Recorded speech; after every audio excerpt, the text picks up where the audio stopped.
We are in Ålesund today, and there's so much to do in this southern Norwegian city. We'll try to get to all of it in 2 videos. We've spent quite a bit of time in Alesund. So within the city, we'll take you to Mount Aksla for the amazing views. We'll visit the Waldehuset, the Miracle House, as well as the Art Nouveau buildings that make downtown so attractive. We'll drive to the Trollstigen from Ålesund to Valldal in both the sun and the rain.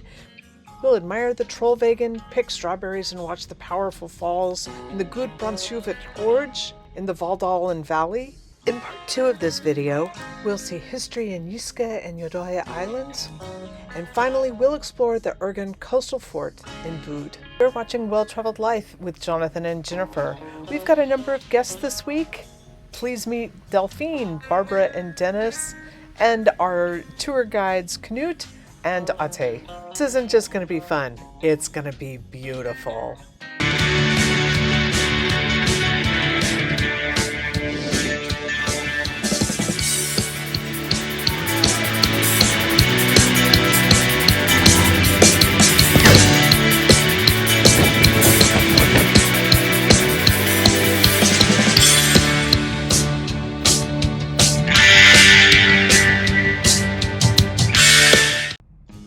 Alesund sits on the western coast of Norway. It isn't as far south as Bergen, but not as far north as Trondheim. The city sits at the entrance to the Geirangerfjord and is itself an island. In every direction there are things to do, and in part 2 of this video, we'll take you to Skjode and WWII in the west and up to Bud in the north. For this, part 1, we'll head east all the way out to Ålesund, the Trollstigen, and the Gudbrandsjuvet Gorge to the east of the city. Norway is a country of bridges and tunnels. They have some of the most innovative designs, longest lengths, and deepest depths. We'll travel through many of them on our voyages around this area. This tunnel is 150 kilometers, and it was the first bridge in the world to go under the ocean. Watch for the pressure in your ears. You'll feel it. This tunnel is underwater. The bridges go over the water. If you arrive by cruise ship, your port will be right in the center of town. It makes it easily accessible to get to most of the things that you'd want to see right in the city. So let's start there. If you're staying in town, it's easy to travel by foot. You can also take a hop-on, hop-off bus or go by taxi. A trick for the taxis: at the cruise port there is a hotel, and you walk in and they have an automatic taxi line. You just pick up the free telephone and hire a taxi right there on the spot. That is how we found both Ate and Knut. We negotiated a price with each of the drivers amidst discussion of where we wanted to go and how much time we wanted to spend. On January 23rd of 1904, a fire ripped through Alesund, destroying 850 homes and leaving 10,000 people homeless. But one house in Gudbrandsjuvet remained standing. Legend has it that the owner, Anders Nor, who lived there, was visited by an angel the day before the fire, and he was told that his house would be spared. Uncertain of the veracity of this, he went ahead and had all of the furniture removed from the house. It lit up in flames, but the house stood unharmed when every other building in that eastern district was burned to the ground. The house was built in 1870 and has been in the property of the Walde family. In 2012, the Pentecostal Church acquired the house. They have restored it so that the interior would look like it would have back when Anders lived there. It's now open to the public and worth a visit. Perhaps the most visited site in Alesund is the Mount Aksla lookout. You can climb up there via stairs directly from the city center, or you can take a tourist train up or one of the buses or a taxi. The lookout has a center with a cafe and restrooms that are available for public use, as well as a gift shop. If you're going for the views, the best views are probably from inside the building where the cafe is. Okay, seriously, the best views are from the steps as you're walking up. But Go up to the hill above the building and you get tremendous views from there.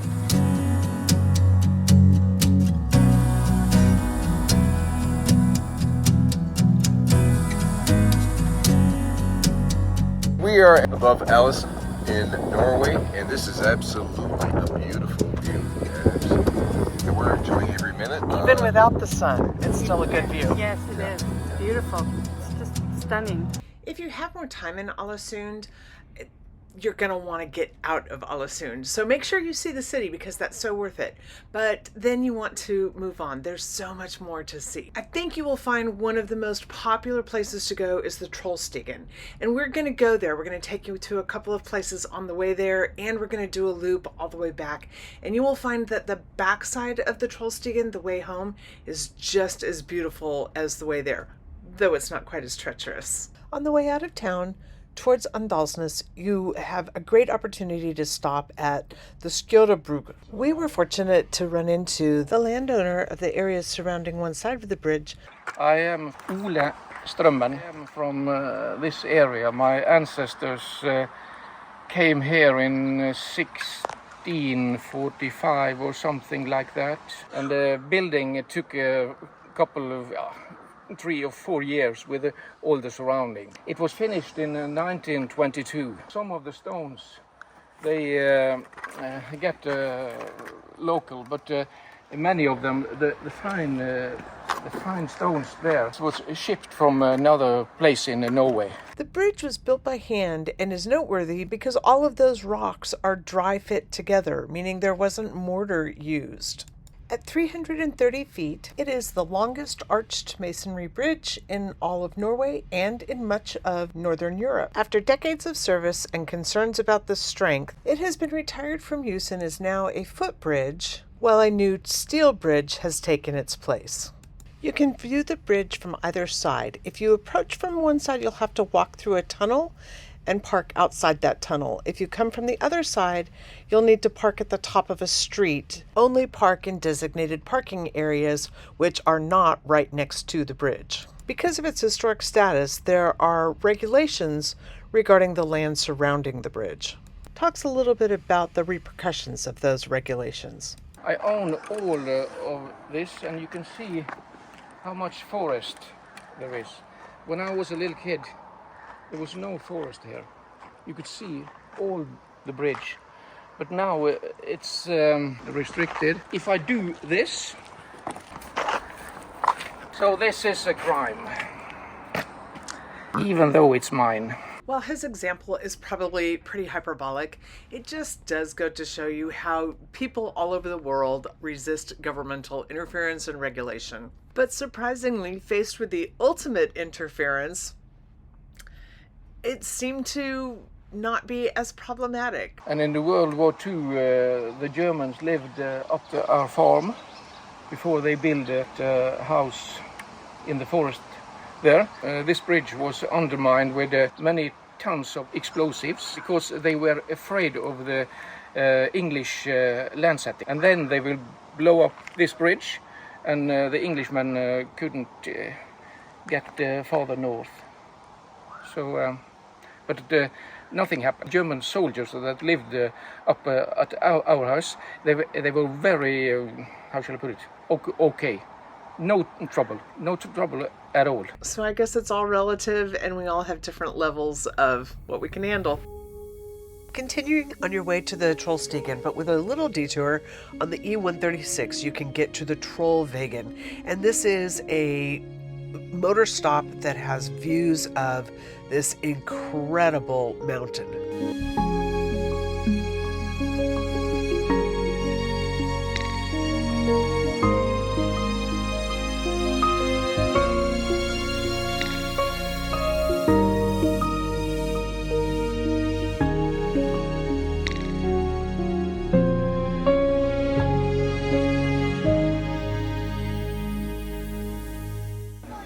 The Trollveggan is a stopping point in a canyon between two huge mountains. There's a really wonderful display that shows the scale of the Eiffel Tower versus the mountains. You think the Eiffel Tower is huge? Wait till you see these mountains. There's also a gift shop and restrooms, but these are restrooms that you need to pay for, and a coffee shop as well. But it's a great stop on your way to the Trollstigen. The Troll Wall is the tallest vertical rock face in Europe. It's over 3,600 feet from its base to the summit of its very highest point. And at its steepest, the summit ridge overhangs the base of the wall by nearly 160 feet. There is a small gift shop and a cafe and the infamous trolls that is worth a stop. You'll see the troll on the motorcycle. This is a super motorcycle road. If you can do this on a cycle, that's how you're going to want to do it. You'll go for the mountain, but we venture to say you'll take as many pictures of trolls as you will of peaks.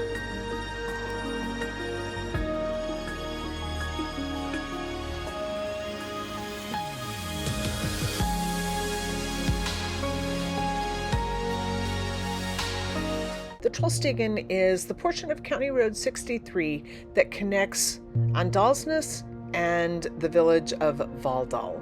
It includes 55 kilometers with 11 hairpin turns that wind up through the very steep mountains in Romsdal. The Trollstigen, or the Troll Path, is a notoriously difficult road to drive. It has 11 hairpin turns, and in bad weather, the visibility is almost zero.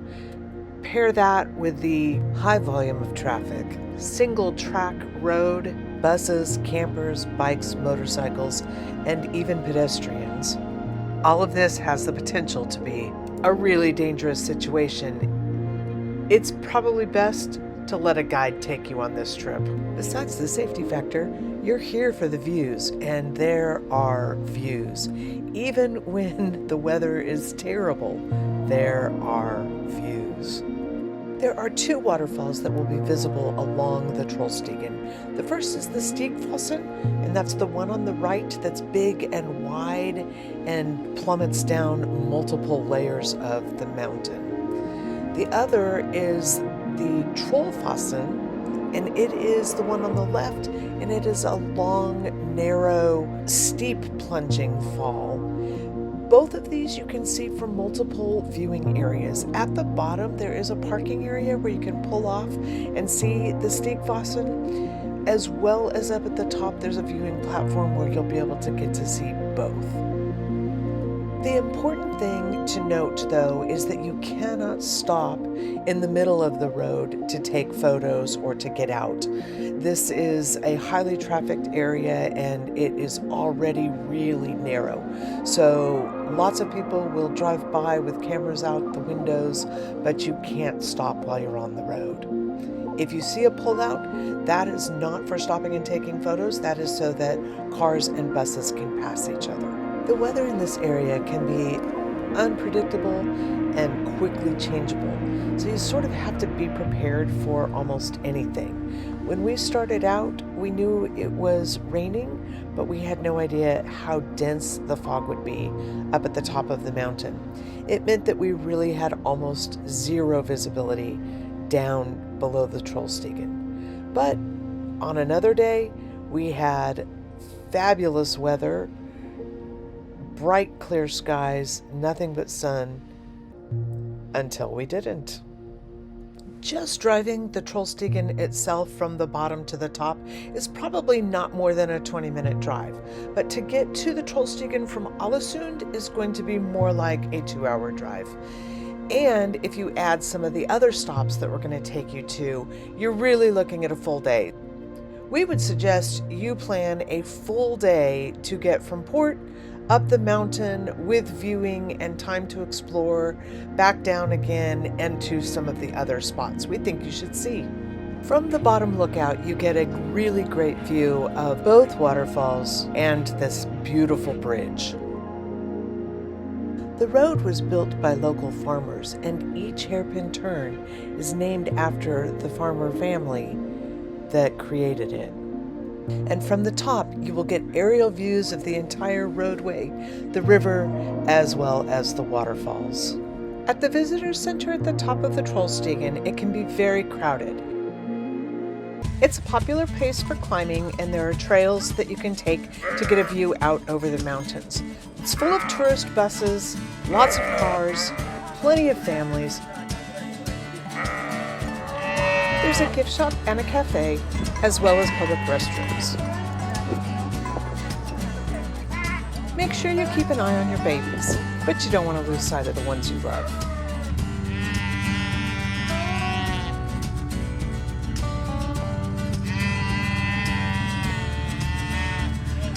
To the left of the visitor center, there are trails that will take you out to lookouts all across the Trollstigen below. From the mountains above to the roads below, if the visibility is good, there are views for miles. After taking the Trollstigen up the mountain, if you follow it all the way down the other side through the Valldalan Valley, known for its luscious strawberries, you will find the turnoff for the Gudbrandsjuvet. There are public toilets, a cafe, and a bridge across the river gorge.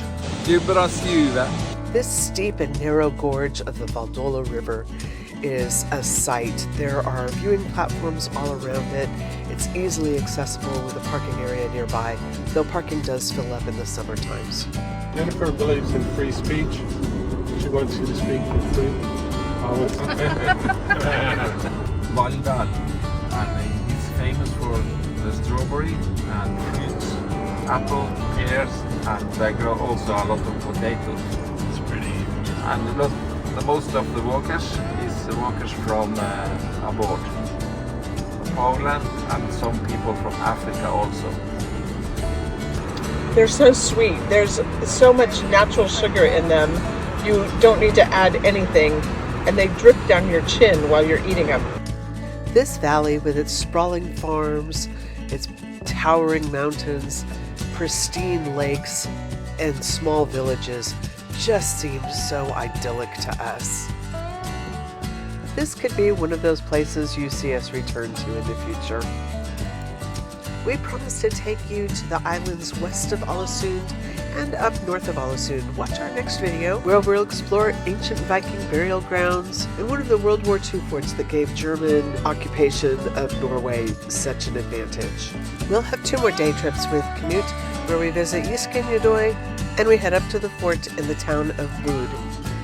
If you're looking to hire Knut, you can check our description and we'll have his phone number listed in there. And we've had a wonderful day with Knut. Oh, Knut was fantastic. On my skin.